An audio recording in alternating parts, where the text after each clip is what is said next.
Good morning friends. இங்கே வந்து பால் கவர்லெல்லாம் வர்றதில்ல.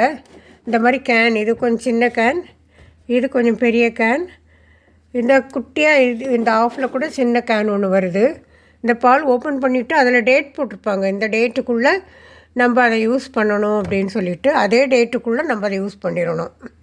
அந்த மாதிரி சீனி வந்து கெயின் சுகர்னு ப்ரௌன் கலரில், கெயின்னா கரும்பு இல்லையா, கரும்பு சர்க்கரைன்னு. நம்ம ஊரில் உள்ள சர்க்கரையும் கரும்புலேருந்து தான் வருது. ஆனால் ரொம்ப ப்ராசஸ் பண்ணி அதை வெள்ளையாக்கி அதில் என்ன தெரியாமல் சேர்த்து எல்லாம் பண்ணுறதுனால அந்த ஒயிட் சுகர் வந்து நல்லதில்லைங்கிறாங்க.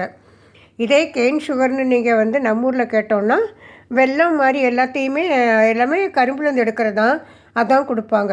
ஆனால் ரா கெயின் சுகர்னு சொல்லி நம்ம ஆன்லைனில் எங்கேயாவது அமேசான் மாதிரி இடங்களில் இந்த மாதிரி ப்ரௌன் கலரில் சீனி வந்து வாங்கிக்கலாம். நம்ம சீனி தான் சாப்பிடணுன்றவங்க நம்ம இதை ட்ரை பண்ணலாம் இனிமேல்.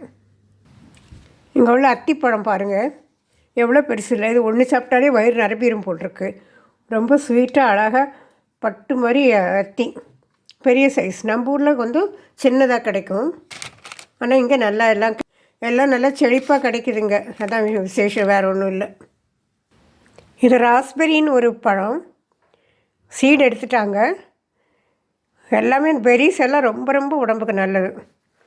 இங்கே நான் வந்தால் நான் ஸ்பெஷலாக எப்போவுமே பழங்கள் தான் வாங்குவேன். வேறு சென்ட்டு பவுடர்னு எல்லாம் எதுவும் வாங்காமல் இந்த ஃப்ரூட்ஸ் வந்து எனக்கு ரொம்ப பிடிக்கும், அதான் வாங்குவேன். பிடிச்சிருக்கா ஃப்ரெண்ட்ஸ்? பிடிச்சுன்னா ஒரு லைக் போடுங்க, சப்ஸ்கிரைப் பண்ணுங்கள். பண்ணவங்களுக்கு தேங்க்யூ.